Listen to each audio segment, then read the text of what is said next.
Journey to the Centre of the Earth. It wasn't one of his most well-known. There's 20,000 Leagues Under the Sea around the world, and I read it, and I vowed at that tender age of 14 that one day I'd like to write a piece of music about it. And in 1974, I managed it, amazing enough, and it was wonderful to do. And there are some people here who were actually on the original back in 74 at the Royal Festival Hall, which is Guy, the conductor, and his wife Anne in the choir.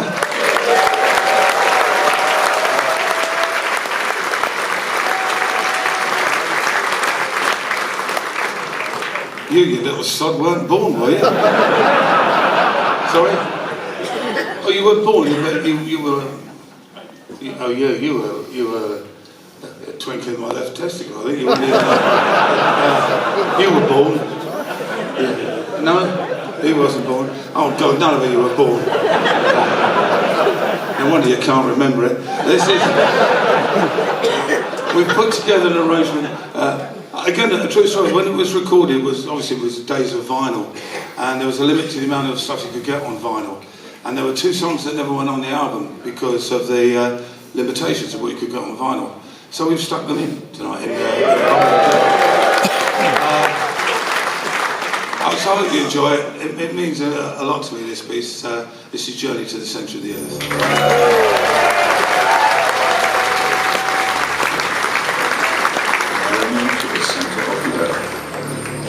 The story begins on the 24th of May, 1863, in Hamburg, when Professor Lidenbrock and his nephew Axel discover an old parchment in a 12th century book called Heims Kringla, a chronicle of the Norwegian princes who ruled over Iceland.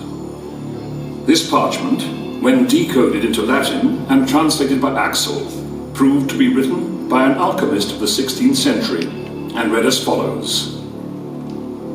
Descend into the crater of Snæfellsjökull, over which the shadow of Scartaris falls, before the Kalins of July, bold traveller, and you will reach the center of the earth.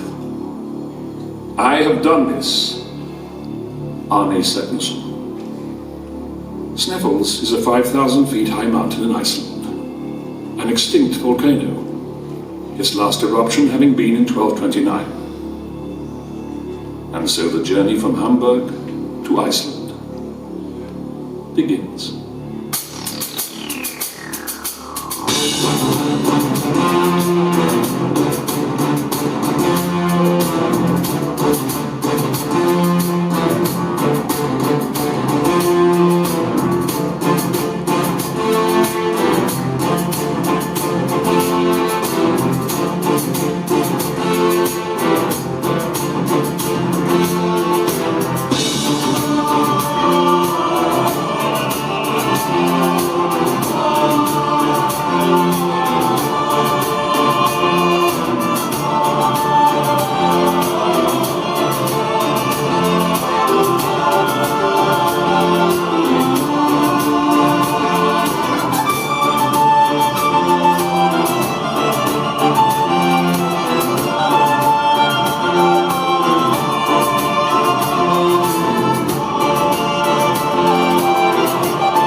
shades of lava, which imperceptibly passed from reddish-brown to bright yellow, their way lit by crystals appearing as lighted globes. They continued through the lava gallery, which gently sloped until they reached the intersection of two roads. Without hesitation, Professor Lidenbrook chose the eastern tunnel, and the journey continued through a succession of arches, appearing before them as if they were the aisles of a Gothic cathedral.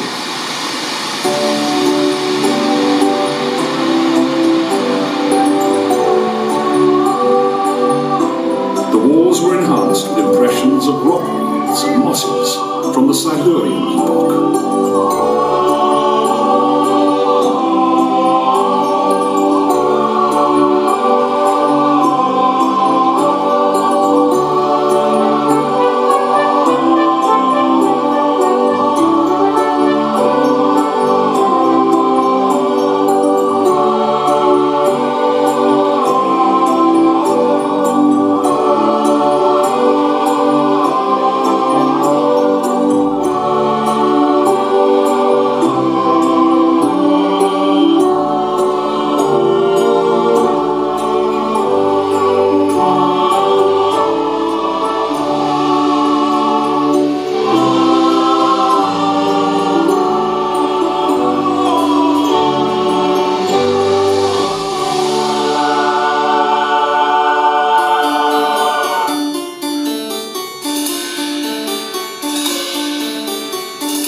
The eastern route they had taken had come to a dead end.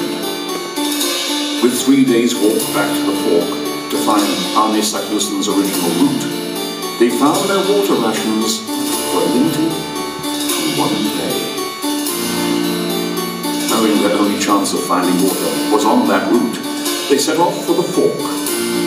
And there, finally, they fell almost lifeless on the 3rd day.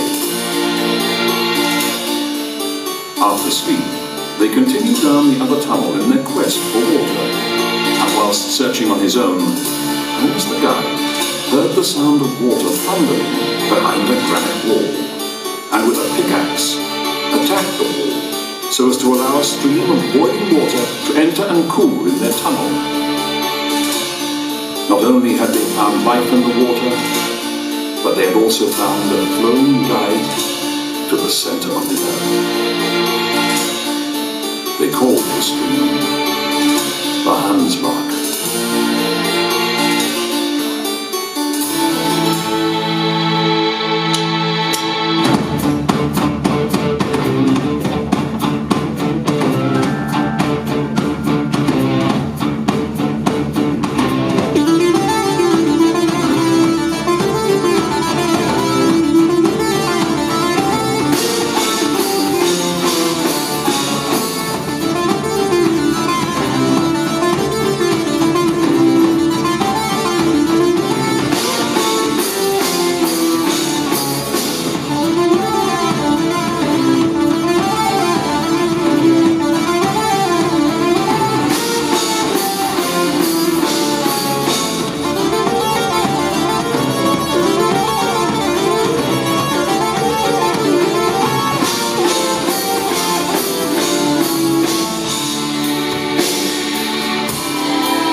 fear, and he saw memories of home flashing before him. His fiancée Wakeman, his house and friends in Hamburg.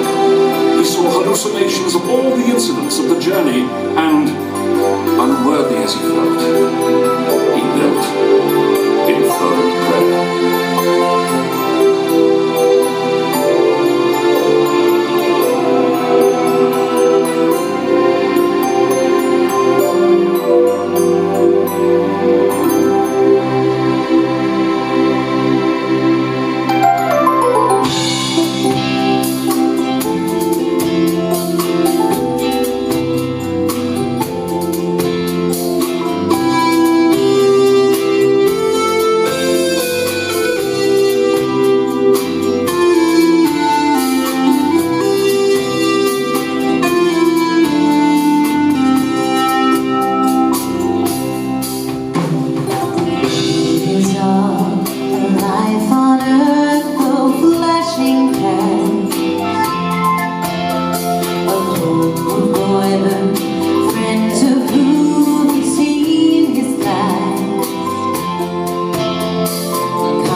Rising from his prayer, in panic, he ran blindly through a tunnel, only to reach a dead end, where he fell panting for breath.